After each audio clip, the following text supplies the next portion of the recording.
Shalom, saudara yang dikasihi Tuhan Yesus Kristus. Selamat pagi, salam sejahtera buat saudara semua dimanapun saudara berada. Damai dan sukacita oleh Roh Kudus melimpah senantiasa dalam hati dan kehidupan saudara semua. Sebelum kita mendengarkan renungan firman Tuhan, mari sama-sama kita berdoa.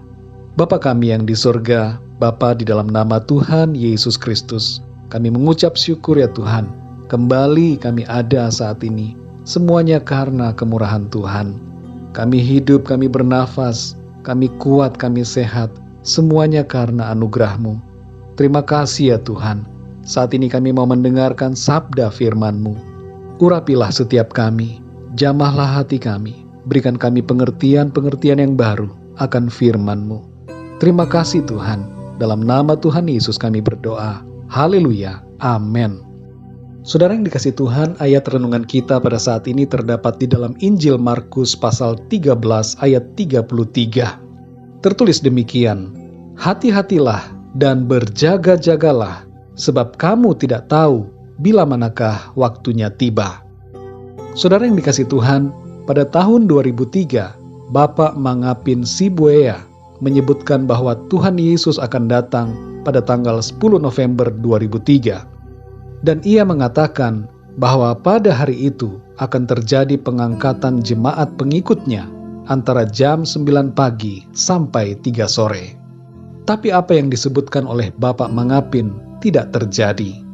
Dalam tulisannya di bagian akhir halaman bukunya, Bapak Mangapin Sibuea mengatakan, kalau seandainya Tuhan Yesus tidak datang tanggal 10 November 2003, maka silahkan menyebut kami sebagai guru-guru palsu, nabi palsu, jemaat palsu, atau rasul palsu. Saudara yang dikasihi Tuhan, kerinduan kita akan kedatangan Tuhan jangan sampai membuat kita melenceng dari firman Tuhan. Tuhan sudah mengatakan bahwa tidak ada seorang pun yang tahu kapan waktunya Ia datang. Jadi kita seharusnya tidak boleh menetapkan atau menyebutkan suatu hari tertentu bahwa Tuhan akan datang pada hari itu. Dalam ayat yang sebelumnya, bahkan Tuhan Yesus menyebutkan bahwa anak pun tidak tahu waktunya.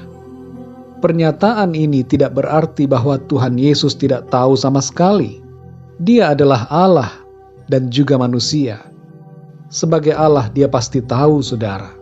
Namun kita perlu memahami bahwa Tuhan Yesus hendak menyampaikan bahwa tidak ada satupun manusia yang tahu kapan akhir zaman akan terjadi. Dalam keadaannya sebagai manusia, Ia menjadikan dirinya terbatas dan tidak mengetahui. Tapi dalam keadaannya sebagai Allah, Ia tahu segala-galanya. Saudara yang dikasihi Tuhan, para pengikut Bapak Mangapin pada waktu itu meninggalkan tugas-tugas dan tanggung jawab mereka. Yang studi meninggalkan studinya, dan yang bekerja meninggalkan pekerjaannya.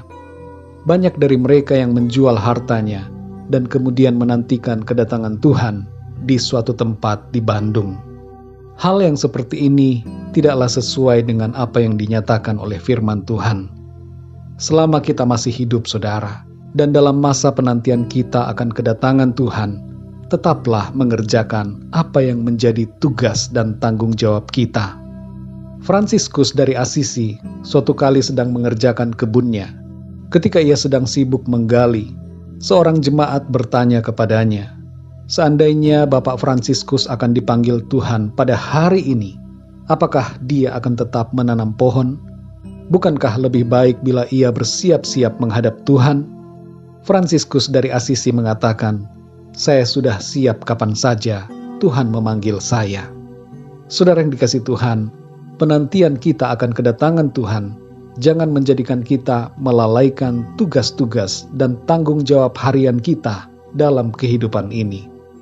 Dalam Kolose 3 ayat 23 dikatakan, apapun juga yang kamu perbuat, perbuatlah dengan segenap hatimu, seperti untuk Tuhan dan bukan untuk manusia.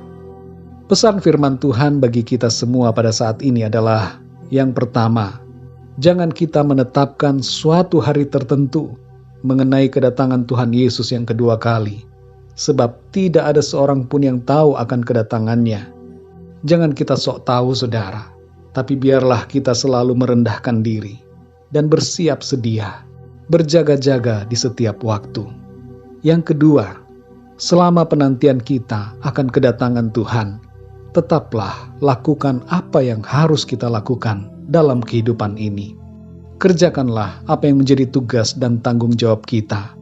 Kalau kita sedang studi, studilah dengan baik. Kalau kita bekerja, bekerjalah dengan baik. Kalau kita mengerjakan suatu pelayanan, layanilah dengan baik, saudara. Dan lakukanlah semuanya itu untuk Tuhan, sambil menantikan kedatangannya. Tuhan mengasihi saudara dan saya, dan Dia akan menolong kita untuk melewati hari demi hari dengan kekuatan dan pertolongannya. Hikmat dari Tuhan akan membuat kita mengerti dan dapat menjalani hidup ini seturut dengan firman-Nya. Mari kita berdoa, saudara.